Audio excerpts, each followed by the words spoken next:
Who is Ben Bray? So,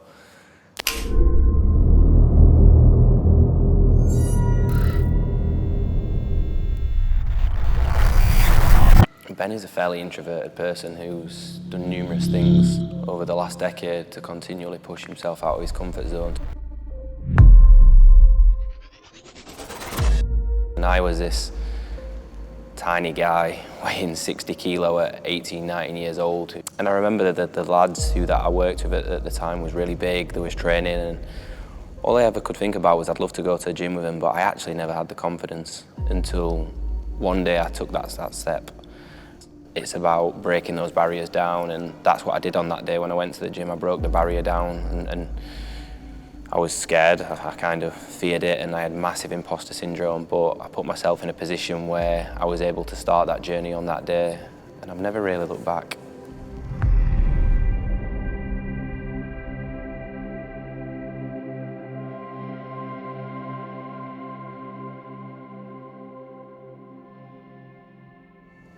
I still have self-doubt every single day, whether that's in business or whether that's in physique. People will see what I put on social media now and think it's normal for me to do that. But for me to put a camera in front of my face was one of the hardest things that I've ever done. Who am I to do that?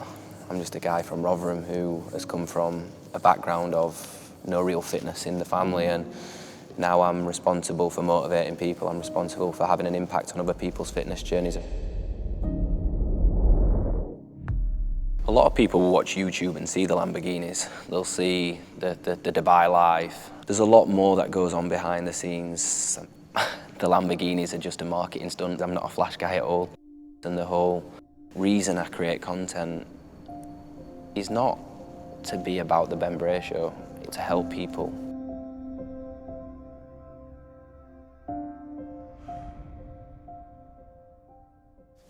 I'd always grown up playing football and being the best at football.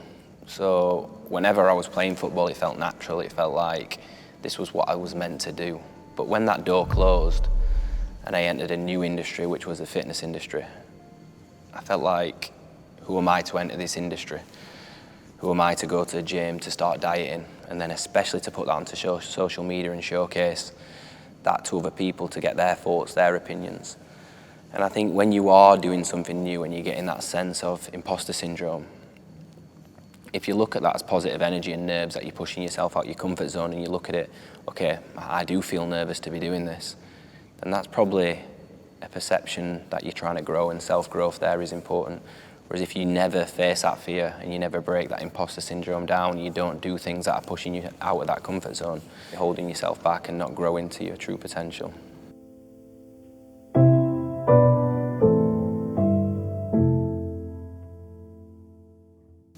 I don't look back and reflect enough, and I think when you do look back and reflect, you'll be grateful for what you have achieved and how consistent you've been over the years.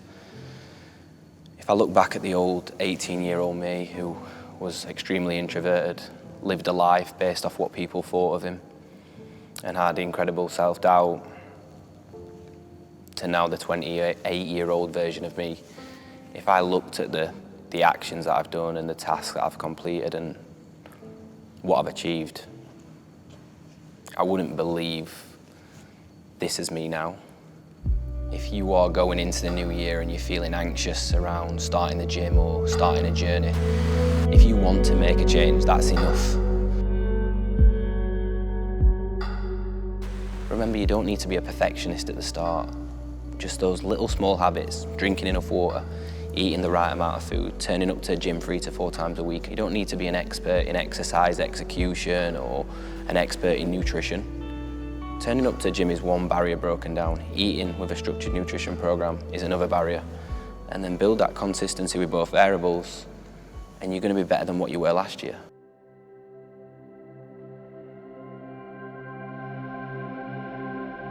The key to believing in yourself, in my opinion, is diving deeper into the detail of understanding your reason why for wanting to make that change.